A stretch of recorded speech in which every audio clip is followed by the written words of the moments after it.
Hi everyone, welcome back to my channel. I'm Farah and in today's video we're gonna do a Q&A. These are just questions that I've picked up from my YouTube comments, from Instagram DMs, and instead of answering them on a comment, I decided to make this video so that everyone can benefit from the answers. And if you like this format of a Q&A, then definitely let me know in the comments. This is the first time I'm attempting something like this, but if it is helpful then I can do some of these once in a while in between the technical content. But before we get into this video, I want to thank the sponsors of this video, Sneak. Sneak is hosting a CTF or a Capture the Flag competition, and Capture the Flag competitions are a great way to get more hands-on experience in cybersecurity. In these competitions, you can learn about security and learn about different kinds of bugs while also having fun along the way. But I know that if you've not played in a CTF before, it can be a little bit intimidating to start. So if you're looking to get started or if you want to brush up your skills, then you should definitely join the CTF 101 workshop that's also hosted by Sneak. The Sneak team will walk through a live step-by-step demo on how to solve a CTF, including what to look out for and how to think outside of the box with different hacking techniques. In the hands-on part of the lab, you'll solve your first CTF challenge with live support,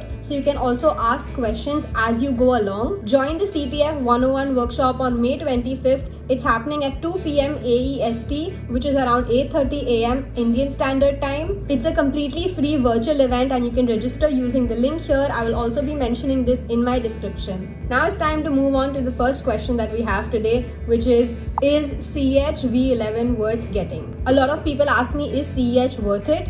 And to be honest, I did get CEH when I had just started. For those who don't know, I did come from a non-technical background and I didn't really know much about cybersecurity. And the first thing I was told was to get a CEH, which I'm guessing is probably what others get told as well. So I did get the CEH. But if I'm being very honest, it didn't really help me build up my skills, and all the jobs that I've gotten so far, none of them have hired me because I had the CEH. But I know that some companies do require CEH as an HR requirement, so it might be good to go for it, but I don't think you should be expecting to build your skills up if you're going for a CEH. It's more so a certificate that people do for fulfilling HR requirements. And only if you're a beginner should you get it. If you already have a couple of years of experience, I don't think the CEH is really worth it. There are other better certifications that you might be able to get with the same amount of money that might also help you build up your skills and will also look better on your resume than a CEH will. How to start coding from scratch? I mean, what resources will be easy for non-coding backgrounds?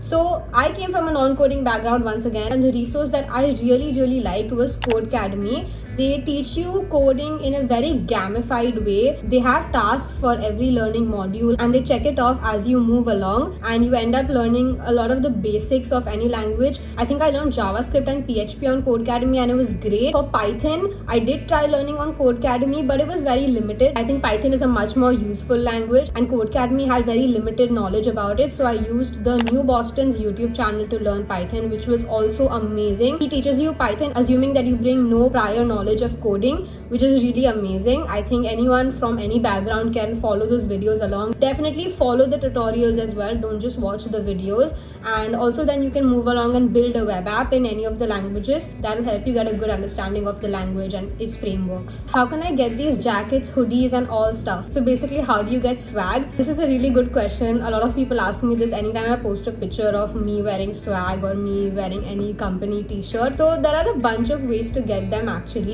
The first obvious way is to be a consistent good bug bounty hunter on any platform. So if you're looking for Bugcrowd hoodies or HackerOne hoodies, then if you're a hunter on any of those platforms, they will reward you with hoodies and with swag from time to time.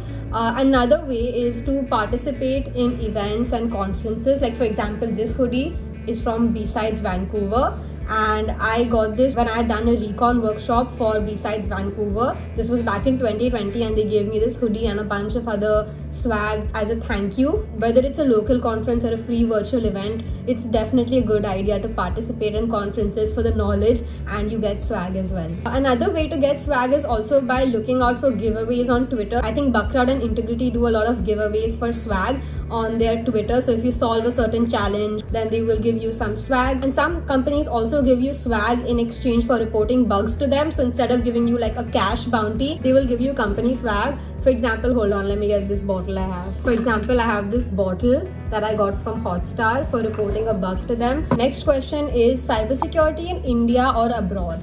Again, really good question.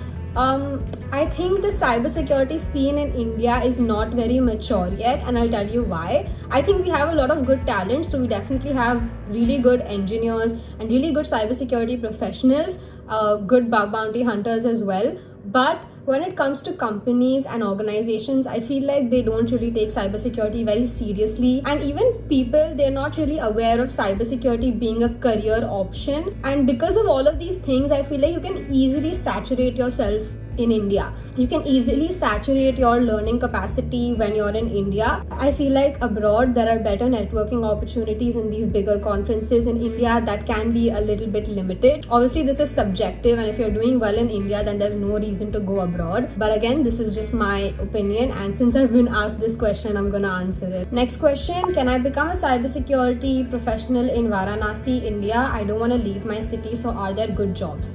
Yes, definitely. A lot of companies are fully remote now. They'll let you work from anywhere. You can just look them up on LinkedIn or Google. Just type in remote security analyst, remote security engineer, and security related roles that are remote. You'll find a bunch of them. It's definitely possible for you to be a cybersecurity professional. Doesn't matter where you're located. How do you take care of your mental health? I think for me, being consistent with working out, and I swim at least 4 times a week, and that is like my workout. That helps me with my mental health a lot. It helps me clear out my mind, because those 30-40 minutes that I'm swimming, I'm not really using my phone. Like, obviously I'm in the pool, so I'm not using my phone. And I have noticed that when I stop working out, or if I pause working out for a few days, then I do notice that I'm getting very anxious and a little bit restless. So working out for sure helps me a lot. I am a finance professional. I want to switch to cybersecurity. Is it plausible? How do I do it? It is definitely possible for you to enter cybersecurity. There's obviously a lot that you're gonna have to familiarize yourself with, a lot of concepts, but I think it's totally doable. There's always learning to do, and you're gonna be picking up things from everywhere all the time.